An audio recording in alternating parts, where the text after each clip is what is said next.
Hello, good morning everyone. So meron po tayo guys, update today, TL55 Nation, January 22, 2026, okay? So marami guys ang nagtatanong na hinahanap ng paulit-ulit yung lugar, ano?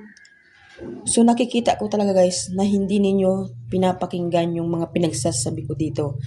Kasi guys, hanap sila ng hanap, pero hindi nila maisip na tapusin yung video. Grabe. So, nandito po guys sa baba, Romblon. Okay? So, nakikita nyo siguro yan sa video. Ayan, ilalayo ko pa siya. So, hanggang dyan. So, nakikita nyo na ba? So, makikita nyo po yan. Okay? So, kahapon, lumabas yung steel natin ng Pangasinan. Diba? So, wala naman palang taga Pangasinan dito. Kasi wala naman nag-PM guys kung nanalo sila or hindi, no? So, ayan na nga. Nagpapasalamat ako guys doon sa mga nagsishare ng ating videos ng paulit-ulit. Ayan. So huwag kayong mag-alala guys, kapag tunay ang inyo pong ginagawa, ay tunay din po ang babalik sa inyo. Huwag kayong mag-alala guys kasi nakikita naman ninyo na talagang lumalabas yung mga sumada ko. Antayin nyo, minsan makikita ninyo, kinabukasan lalabas, after 2 days lalabas, 5 days, diba? Pinakamatagal na yung 7 days, pero lumalabas talaga yung mga sumada, no? So yun po guys ay, sa mga basher ko dyan na sinasabi, ako na lang daw magtaya ng mga sumada ko, di ba? So, huwag kang mag-alala kuya, ate. Ang sumada ko po talaga is tinatayaan ko. Pero Camarines Norte lang po. Kasi hindi ko po yung kayang-tayan napakaraming lugar na yan. Ano? So, ito po ay ginagawa ko para makatulong po sa iba. Kung ayaw nyo po ng numero ko, ay huwag po kayong mag-alala. Kasi hindi ko naman po kayo pinipilit na kayo po ay kumuha ng sumada dito. Kasi kadalasan sa mga basher ko dito, sila talaga guys ang nagsisisi. Kasi nakita nila yung numero, hindi po nila tinayaan. Tapos hindi lumabas ng umaga, hindi nila tinayaan kasi tapos galit na galit sa akin kasi hindi naman daw po lumabas.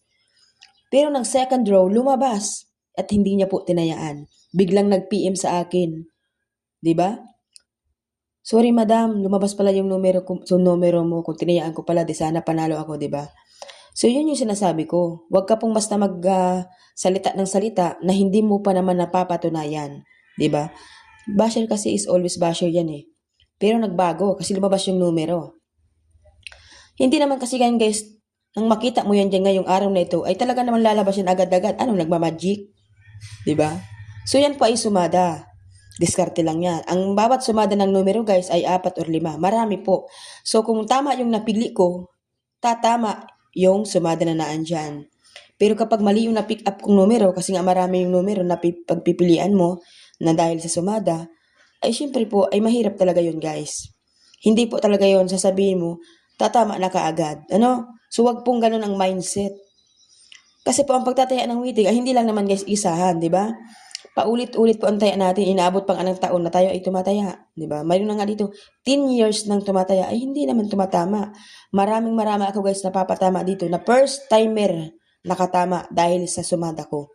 Marami na po yun. At hindi po nila nararanasan makatama simulat sa pool kung hindi pa nila ako nakilala. 'Di ba? At paulit-ulit po silang nananalo. Kaya wag kayo guys, sa akin, ano? So kung ayaw nyo, wag nyong kunin. Wag na kayo mambash. So ang dami-dami nyo pa sila nagsasabi. 'Di ba? Babalik din yan sa inyo. Okay? So kompleto po yan guys. No, kompleto po yan. Wag kayong mag-alala. Ang wala po dyan guys, albay. Hindi ko po alam kung mayroon ng albay kasi wala pa po sa 55 Nation ay wala pa pong kopya, no? So, yun lamang po. Maraming salamat. God bless po sa inyo lahat.